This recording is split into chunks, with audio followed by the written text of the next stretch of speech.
and losing their moral center. You had Condoleezza Rice, I believe, on this very show saying, we need to move on from January 6th. I say no. You don't move on, because January 6th was an atrocity. It was one of the worst moments in American history.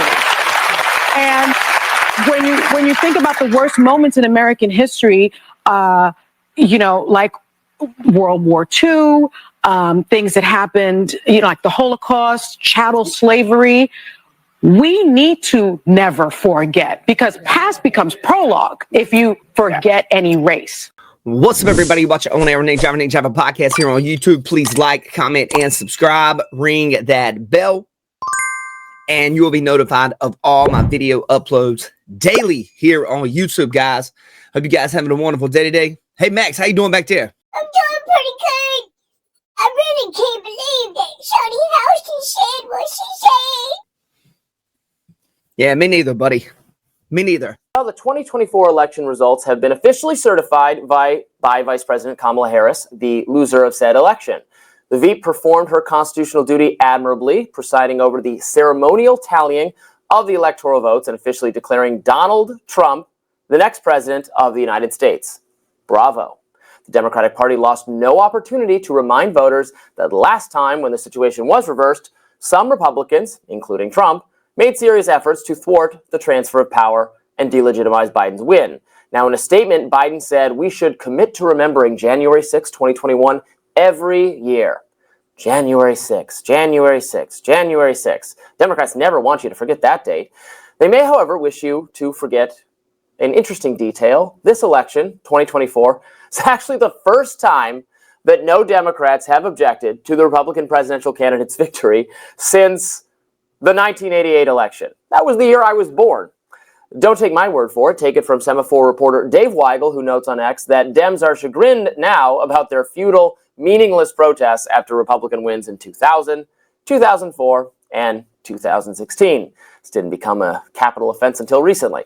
Now, it's true that officials' objections registered by some Democrats in the aftermath of those elections are not the same thing, I'm not pretending they are, with the embarrassing episode that occurred after 2020 when an angry mob smashed the windows of the Capitol and feuded with the police.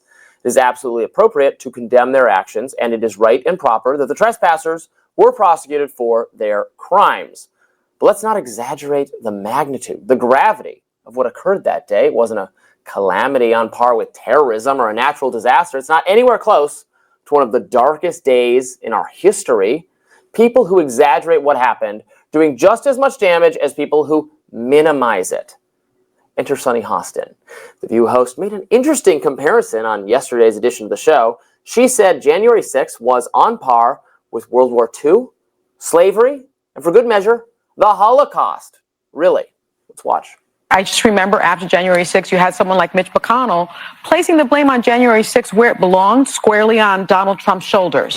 And then you started seeing people backtrack that and losing their moral center. You had Condoleezza Rice, I believe, on this very show saying, we need to move on from January 6th. I say no. You don't move on, because January 6th was an atrocity. It was one of the worst moments in American history. And when you think about the worst moments in American history, like World War II, things that happened, like the Holocaust, chattel slavery, we need to never forget, because past becomes prologue if you forget any race. Oh, Sonny. Sonny, Sonny, Sonny. Again, January 6th was bad. Not saying it's not. If you find yourself comparing it to the Holocaust, please. So, guys, Sunny Hostin compared the January 6th situation with the World War II Germanic Nazi-driven Holocaust against the Jewish people. What? Guys,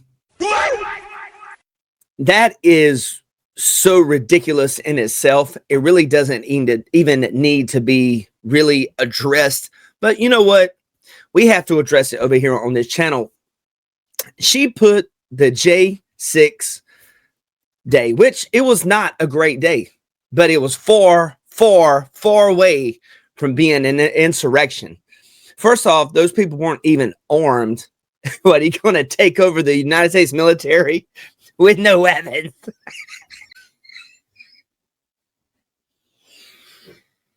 Look, guys, it was a bad day, right? It was.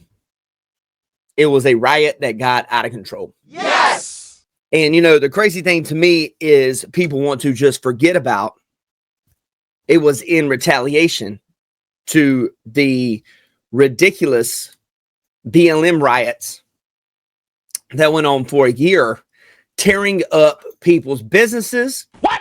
Defunding the police. What? There was police officers that got deleted. What? By these left-leaning extremists. What? All of this was in retaliation. Was it right? No, it wasn't right. But it's understandable. Guys, let's keep rolling that tape. Let's get it. I just remember after January 6th, you had someone like Mitch McConnell placing the blame on January 6th where it belonged, squarely on Donald Trump's shoulders.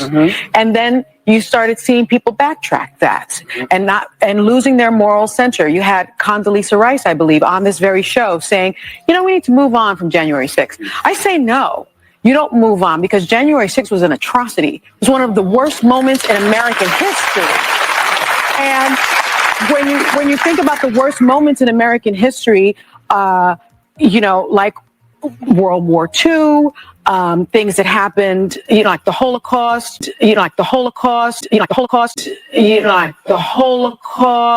chattel slavery. We need to never forget because past becomes prologue if you forget any race.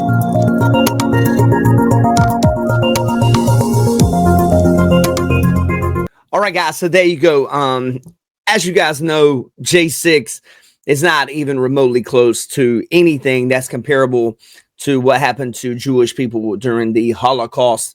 You know, I normally joke around a lot on these types of, not these types of videos, but on the, you know, the videos, the podcasts and stuff. But this is really nothing to joke about. This really shows you the sickness that is going on within some of the left-leaning, extreme, liberal Democrat voters.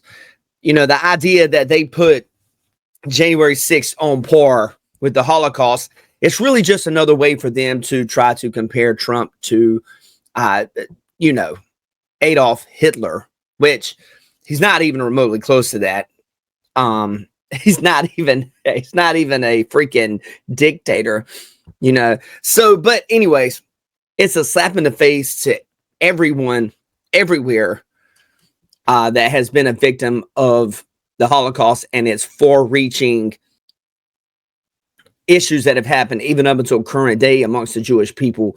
It's a slap in the face that Sonny Hostin said that. And, you know, comparative that to one of the worst days in American history. Did she forget about 9/11? When we had Islamic extremists fly 2 planes into the Twin Towers? It's not on par with that. Did she forget Pearl Harbor? You know, where the Japanese military gunned down a bunch of our American military pilots and planes? You know, has she forgot about the 2020 Summer of Love, where police officers were gunned down in the streets by BLM and Antifa supporters and criminals? Has she forgot about the millions and millions and millions of illegal immigrants that have come across our border over the last 4 years? In her mind, she has focused on something and she just can't let it go. But just because she is focused on something does not mean everybody else has not moved on from it. J6 was not a positive moment in time. It was a riot that got out of control due to it being something that was in retaliation and frustration to the entire year that happened in 2020, where businesses and people were being beat up by extreme leftists. You guys have a great day. Take care. One love, man. Be safe.